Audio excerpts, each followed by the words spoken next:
ஒருவன் தன் சொந்த குடும்பத்தை விசாரிக்க தவறுகிற பொழுது அவன் அவிசுவாசத்தில் கெட்டவனாக இருப்பான். அவன் சபை எப்படி நிர்வகிப்பான், சபை எப்படி நடத்துவான்? சகிப்புத்தன்மை இல்லை. சொந்த குடும்பத்தாரே சபிக்க தெரில. ஒரு வாழ்க்கையில் ஒரு விசை ஆகுறது, ஒரு விசை தான் வாழ்க்கை. நமக்கு ஒரு தரம் பிறப்பது, ஒரு தரம் மறிப்பது, அதில் ஒரு தரம் திருமணம் ஆகுது. எத்தனை வாட்டி மாற்றி பண்ணுறது சொல்லுங்கள்? இதில் பற்றுதலாக இருக்கிறது. குடும்பத்தை அங்கத்தினர்கள் சில பேர் பற்றுதலாக உற்சாகப்படுத்துவாங்க. பரவாயில்ல விட்ரு, வானன்னா விட்ரு. சரி, அவகிட்ட இருக்கிற பிரச்சனையை மேற்கொள்ள முடியல, வர புதுசாக இருக்கிறவங்களும் அதே பிரச்சனை பண்ணால் என்ன பண்ணுறது?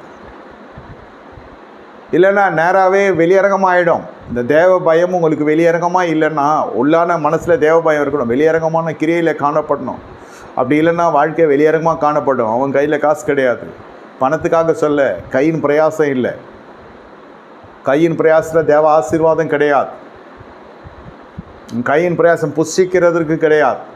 மளிகை சாமான் கடனில் போகுது, மளிகை சாமான் கடனில் போகுது.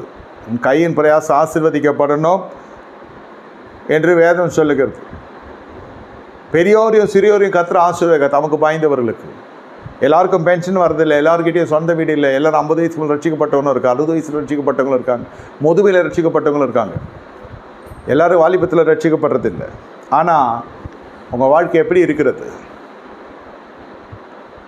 கர்த்தருக்கு உள்ள பயம் இருக்கிறதா? தேவ பயம் இருந்தால் நீங்கள் அப்படி பெற்றோரை தூஷிப்பீர்களா? பெற்றோரை மட்டும் தூஷிக்க மாட்டாங்க, ஆனால் பெற்றோர் ஸ்தானத்தில் இருக்கிற மாமனார் மாமியாரை தூஷிப்பாங்க. இருதர்த்தான்னு சொல்கிறேன்.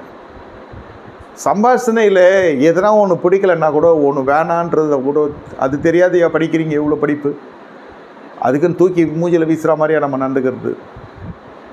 ஒரு விஷயம் உங்களுக்கு பிடிக்கலன்றதை தெரியப்படுத்துக்கிறதுக்கு கூட உங்களுக்கு ஞானம் இல்லையா? இதுதான் இந்த சொற்றொடல் நல்லா கவனிங்க. ஒரு விஷயம் உங்களுக்கு பிடிக்கல, அதை எப்படி வெளிப்படுத்துறதுன்னு அதில் ஒரு வெளிப்படுத்துக்கிறதுக்கு ஒரு விதம் இருக்குது. அது வரம்பு மிஞ்சி போகிற பொழுது அது சண்டையாகுது.